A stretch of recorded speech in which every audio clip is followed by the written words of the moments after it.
சிவார்ப்பணம். வணக்கம் ஃப்ரெண்ட்ஸ். நம்ம திருவண்ணாமலையில எழுந்தருளி இருக்கும் நம்ம அண்ணாமலை அப்பா மகனா இருந்து ஒருத்தருக்கு திதி கொடுக்கிறாரு.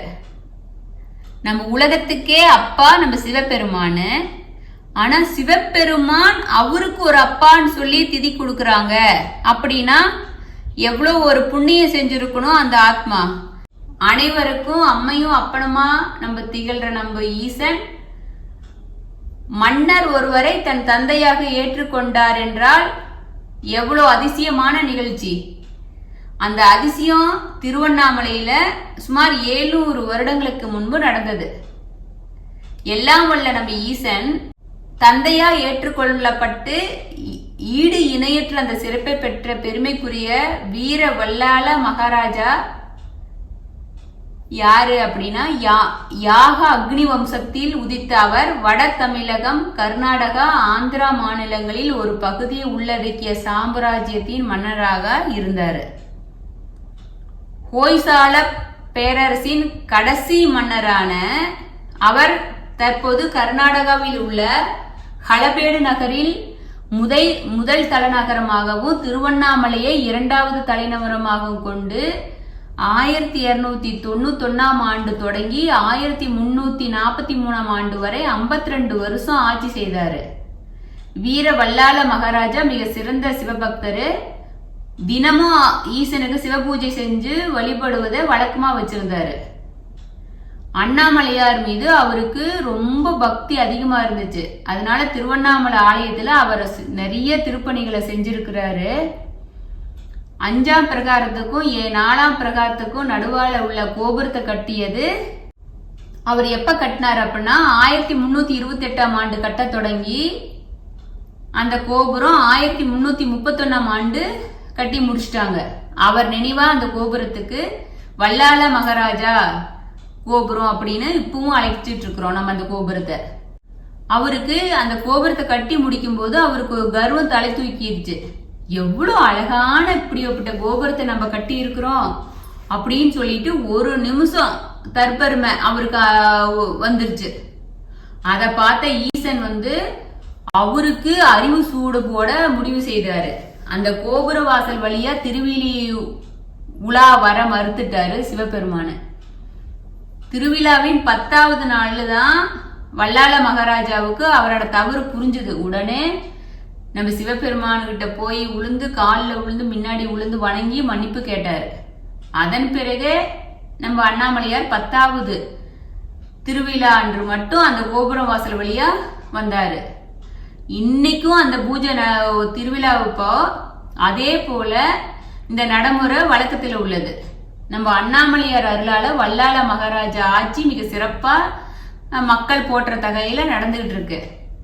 நல்லா மழை எல்லாம் நல்லா பொழிஞ்சு இயற்கை வளங்களை சூப்பரா இயற்கை வளங்களா இருக்கு. மக்கள் சுபிச்சமா வாழ்ந்துட்டு இருக்காங்க.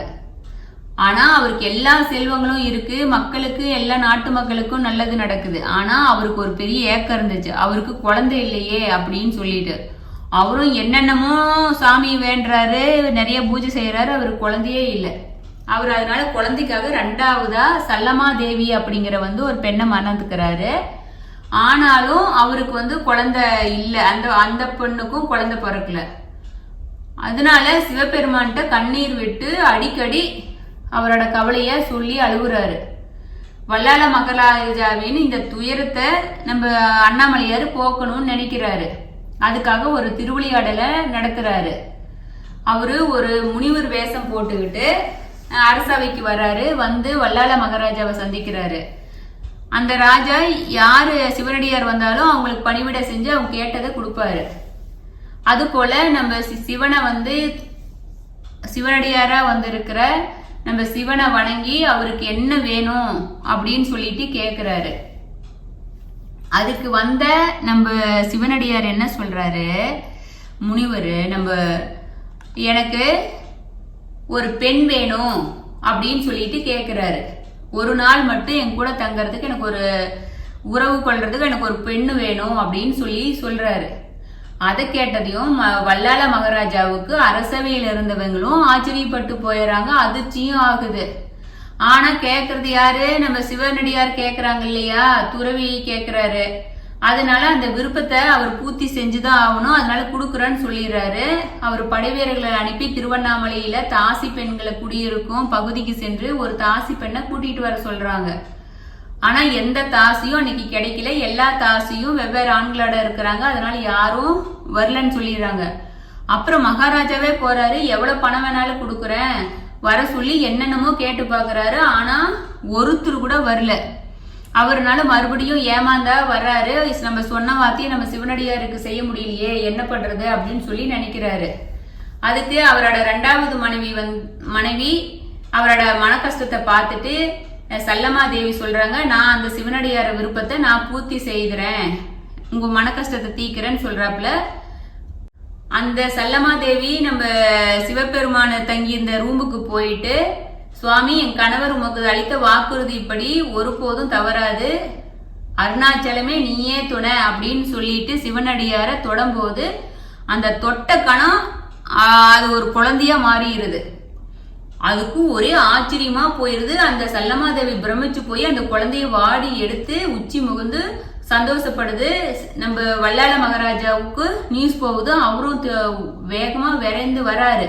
கொஞ்சறாங்க, இது நம்ம அண்ணாமலையாரோட விளையாடல் திருவிளையாடல் அப்படின்னு அவர் புரிஞ்சுட்டு ரொம்ப சந்தோஷமா இருக்கும்போது அந்த குழந்தை ஒரு நொடியில ஒளியா மாறி மறைஞ்சிருது.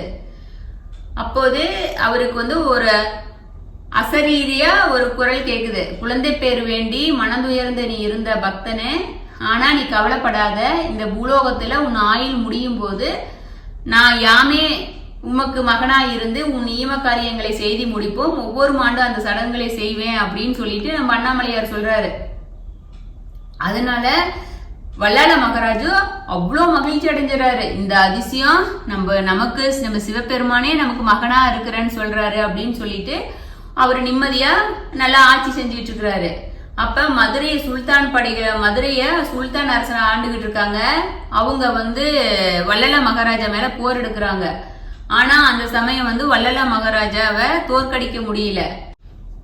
ஒரு தடவை பள்ளி கொட்டாப்பட்டு பகுதியில முகாமிட்டு வல்லாள மகாராஜா அங்க இருக்கும்போது நயகவஞ்சமா சுல்தான் ஏமாத்தி வல்லாள மகாராஜாவை கொன்றாங்க.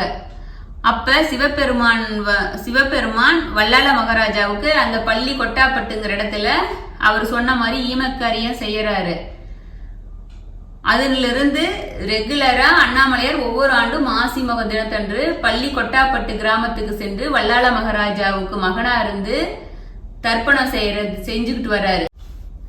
இது இந்த 683வது ஆண்டா அண்ணாமலையார் உண்ணாமலை அம்மையுடன் பள்ளி கொட்டாப்பட்டு கிராமத்துக்கு செஞ்சு திதி கொடுத்தாரு. அன்றைய தினம் காலை அண்ணாமலையாரு திருவண்ணாமலையிலிருந்து புறப்பட்டு பள்ளி கொட்டாப்பட்டு கௌதம நதிக்கரைக்கு வருவாரு. அங்க திதி கொடுப்பாரு. அப்போது ஆயிரக்கணக்கான மக்கள்களும் பக்தர்கள் எல்லாரும் பள்ளி கொட்டாப்பட்டு கிராமத்துக்கு திரண்டு வந்து தம் மூதையர்களுக்கு தர்ப்பணம் கொடுப்பாங்க. ஏன்னா நம்ம ஈசனே சிவபெருமானே திதி கொடுக்கும் போது தாங்களும் அப்ப முன்னோர்களுக்கு திதி கொடுத்தோம்னா நம்ம முன்னோர்களுக்கு இரட்டிப்பு பலன் கிடைக்கும் அப்படிங்கிற நம்பிக்கை. இந்த நிகழ்ச்சியின் போது அண்ணாமலையாருக்கு சம்பந்தம் கட்டும் முறையும் அந்த ஊர்ல நடக்குமாமா. அண்ணாமலையாரை தங்கள் ஊர் சம்பந்தியாவா ஏற்று பட்டாடை சாத்துவார்களாம். பள்ளி கொட்டாப்பட்டு அருகில் உள்ள சம்பந்தனூரை சேர்ந்தவர்களை இதை ஆண்டு காலமா செய்து வர்றாங்களாம். அதனாலதான் அந்த ஊருக்கு சம்பந்தனூர் அப்படின்னே பேர் வந்துச்சாமா ஃப்ரெண்ட்ஸ். வல்லாள மகாராஜாவுக்கு அண்ணாமலையார் திதி கொடுத்து முடிச்சதும் சம்பந்தி முறையில் உள்ளவர்கள் எல்லாரும் வாங்கப்பா என்று அழைப்பார்களாம். அதுக்கு சம்பந்தக்காரங்க மாப்பிள்ளையே அண்ணாமலையார கொஞ்சம் நேரம் காத்திருக்க சொல்லுங்க அப்படின்னு உரிமையோடு சொல்லுவார்களாம். அது இப்படி பலவிதமான சடங்குகளோட இன்று தொன்று தொட்டு அண்ணாமலையார் திதி கொடுக்கும் நிகழ்ச்சி நடைபெறுகிறதா. வழி நெடுக மண்டல பூஜை ஏற்றுக்கொண்டு அண்ணாமலையார் ஆலயத்துக்கு திரும்புவாராம். அரசன் இறந்து விட்டால் அவரது மகனை தானே மன்னனாக சூட்டுவாங்களாம். அதனால அந்த மரபு பிரகாரம் நம்ம அண்ணாமலையாருக்கு அரசனா முடிசூட்டும் விழா ஆலயத்துல நடைபெறும். இதன் மூலம் அண்ணாமலையார் ஆண்டவனாகவும் அரசனாகவும் இருந்து தங்களை காப்பதாக திருவண்ணாமலை சுற்று வட்டாரத்துல இருக்கிற மக்கள் நம்புறாங்க. உலகில எந்த மன்னனுக்கும் இத்தனை ஆண்டுகளாக இறைவனே தர்ப்பணம் கொடுக்கும் நிகழ்வு எங்கேயுமே இல்லை அப்படிங்கிறது சிறப்பு. இந்த வகையில வல்லாள மகாராஜா மிக மிக கொடுத்து வச்சவரா இருக்கிறாரு. அவரது சேவையை போற்று வகையில திருவண்ணாமலை ஆலயத்துக்கு அவர் உருவச்சிலையும் கோயில்ல இருக்காமா. அதோடு கோபுரத்துக்கு சிலையையும் வடிவமைச்சு கொடுத்திருக்கிறாரு. தமிழ்நாட்டுல எந்த சிவாலயத்திலையும் சிவபெருமான் யாருக்காகவும் இப்படி ஆலயத்தை விட்டு வெளியில போய் திதி கொடுத்ததும் இல்ல, கோயிலை தாண்டி போக மாட்டாராம். திருவண்ணாமலை ஆலயத்தில் மட்டுமே ஆண்டுதோறும் இந்த அதிசய நிகழ்வு நடந்துகிட்டு இருக்கு. திருவண்ணாமலை ஆலயத்துக்குள் ராஜகோபுரத்தை கடந்து போனதையும் வல்லாள மகாராஜா கோபுரத்தை நாம இப்ப போனாலும் பார்க்கலாம், தரிசனம் பண்ணலாம். இந்த அதிசயம் வல்லாள மகாராஜா கோபுரம் போன்று அந்த ஆலயத்தில் ஒவ்வொரு அமைப்புமே நம்ம சிறப்பு மிக்கதா இருக்கு அப்படின்னு சொல்லிட்டு இருக்கு. நம்ம திருவண்ணாமலைய எதேதோ சிறப்பு, நம்ம சிவபெருமான் திருவண்ணாமலை அண்ணாமலையார நினைச்சு அதிசயப்படுறோம்னா அவரோட நினைச்சாலே முக்தி கிடைக்கும். நம்ம வீட்டுல இருந்து நினைச்சாலே அப்படிப்பட்ட சிவபெருமான் ஒருத்தருக்கு மகனா இருந்து திதி கொடுக்கிறாரு. அது போல நாமளும் நமக்கு யாரும் இல்லை நம்ம நினைக்காத நம்ம சிவபெருமானையே நம்ம அப்பாவா நினைச்சுக்கிட்டோம் அப்படின்னா நமக்கும் அதே போல நமக்கு வேணுங்கிற காரியத்தை நல்லது கெட்டது எல்லாமே நம்ம அப்பாவே பாத்துக்குவாரு அப்படின்னு சிவனோட பாதத்தை நம்பணும் அப்படின்னு சொல்லி நம்ம சிவார்ப்பணம் 61 சேனல் சொல்லிக்கிறோம். சிவார்ப்பணம். நன்றி ஃப்ரெண்ட்ஸ்.